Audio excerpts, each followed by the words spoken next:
The Double Switch by Carole Neuok. Chapter 21. The sweet sound of the flute drifted around the room.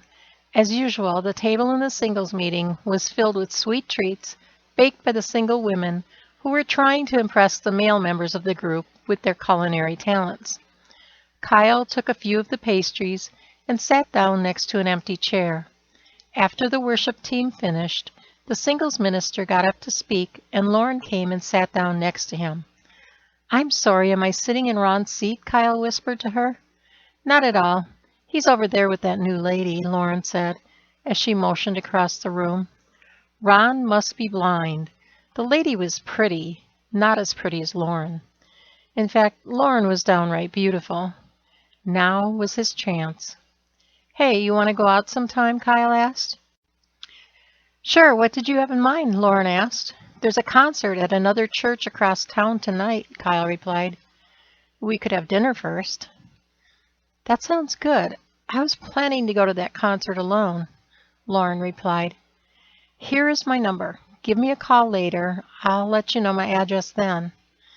The meeting came to an end, and Robbie came bounding into the room, followed by Kyle's teenage daughter, Casey. "Hey, Dad, look what I made in Sunday school," he said rather loudly. "Inside voice, please," Kyle corrected him. "Dad, see what I made?" Robbie said in a quieter voice. "Wow, you are really getting good at your drawing. Tell me about it," Kyle said. It was what he always said in regards to Robbie's drawings, as it wasn't always easy to tell what he had drawn. "It's Jesus, Dad. It's a good picture, right?" Robbie asked. "It is. Robbie, I want you to meet my friend Lauren." "Hello, Lauren. It's nice to meet you," Robbie said as he reached out to shake her hand. Lauren pulled her hand back and made a sour face at Robbie. Hi. "And this is my daughter, Casey," Kyle said. Lauren reached out and took Casey's hand and shook it. I have to go. Call me about our date later," Lauren said as she grabbed her things and ran out the door. "Well, that was rude," Casey said. "Please, tell me you are not going to take that woman out on a date, Daddy." Kyle wondered how he was going to get out of it. Lauren was definitely not as beautiful on the inside as she was on the outside, and he did not need to spend any more time getting to know her. "So, who wants pizza?" Kyle asked as he ignored Casey's question. Me, Daddy, I like pizza," Robbie said, rubbing his belly. "Can I bring a friend?" Casey asked as her friend Taylor came into the room. Taylor lived in our neighborhood. "Sure. We should really ask her mother first," Kyle replied. "She already did. Her parents are going to a movie, and Taylor didn't want to go. We want to practice our guitars together after we have lunch." "What if I had said no?" Kyle asked. "Then we would have had to call her parents to come back and get her," Casey said. "Taylor is welcome to come along," Kyle said. Taylor was a good influence on Casey, and Robbie loved her too. The two young ladies had only recently started playing their guitars together, and the last time that he had heard them practicing, they sounded pretty good together. Not long after they arrived at the pizza place, the children all ran off to play video games in the game room. Kyle could see Casey pause to help Robbie learn a new game, and both of the girls cheered him on before heading off to play their own games. Kyle was reading his Bible when Ron sat down next to him. Ron's sons were with him, and they ran off to play with Casey, Robbie, and Taylor. "So, what do you think of Lauren?" he asked. Kyle rolled his eyes and said, "We have a date tonight. After the way she treated Robbie, I kind of want to get out of it." "Kind of? I saw how she treated Robbie," Ron said. "That woman is downright rude." Robbie didn't seem to notice. "I sure did, though. And I don't need to spend any more time with her to know that she is not the next Mrs. Henderson." "You could just tell her that you had a family emergency," Ron suggested. With my luck, I would run into her at the concert, Kyle said. She sure does think highly of herself, Ron said. I think I may just take her out and explain to her that her reaction hurt my son. Perhaps she will apologize. I wouldn't count on it, Ron said.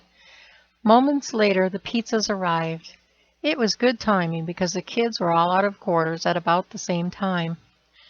When he arrived home, Kyle called Lauren to arrange a time to pick her up. I'm really sorry, Kyle. Something came up, Lauren said. I'm not going to be able to go to the concert with you. Kyle looked up and mouthed, Thank you.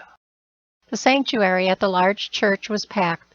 The loud chatting quieted down as the lights dimmed and the curtains opened. Lights flashed and the music started. Well into the second song, Kyle noticed Lauren and another man from the singles group looking for a seat in the rows ahead of him. So the something that had come up was a date with another man. Well, at least he wasn't stuck with her. During the intermission, he was getting himself a soda when Lauren came up behind him and said, I'm really sorry about tonight. Just so you know, if you ever put that son of yours in a home, I would be happy to go out with you. She was batting her eyelashes as she said it, and her voice was so overly sweet. Kyle realized that she seriously thought that a date with her would be worth more than Robbie. You have quite a sense of humor, Lauren, Kyle said, then turned to walk away. Instead, he ran right into Lindsay, luckily without spilling a drop of the grape soda onto her pink sweater. How do you like the show so far? Kyle asked. It's really nice, Lindsay said.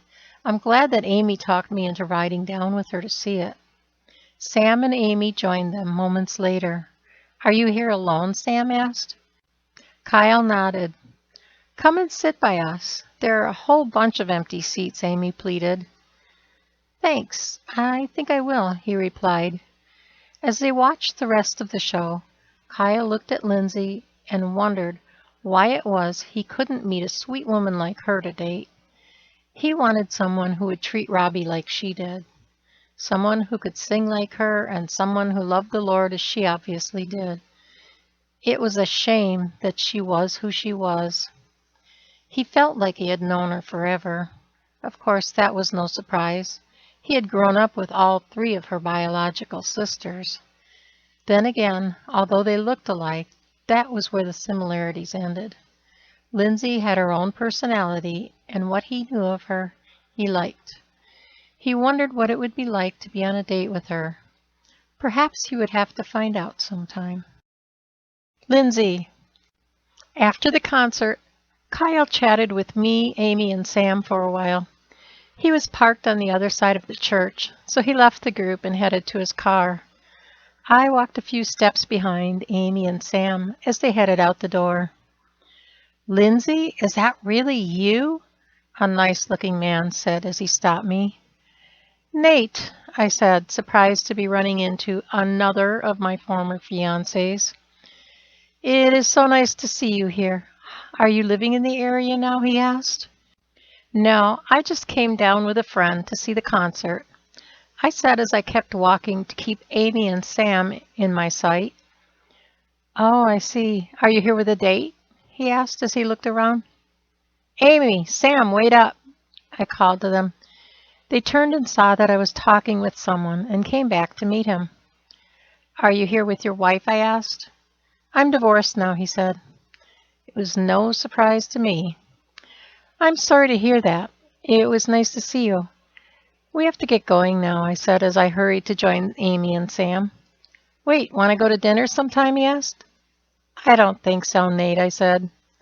By then, Amy and Sam had joined us. Sam introduced himself and Amy before he shook Nate's hand. How about the four of us go out and grab a bite to eat? Nate asked. We were just talking about doing just that, Sam said. I was shaking my head and mouthing the word no, but Sam didn't seem to catch on. Thanks, Nate, but Amy and I really have to get going now. It's a long drive back to Eagle River, I said as I grabbed Amy's hand and hurried towards the door. Nate didn't seem to realize that I wasn't planning to eat with him. He continued to walk with us while he and Sam continued talking about good places to eat in the area. I could see that I wasn't going to get out of this. When we got to Amy's car, Nate suggested that I ride with him. Instead, I suggested that we follow Nate.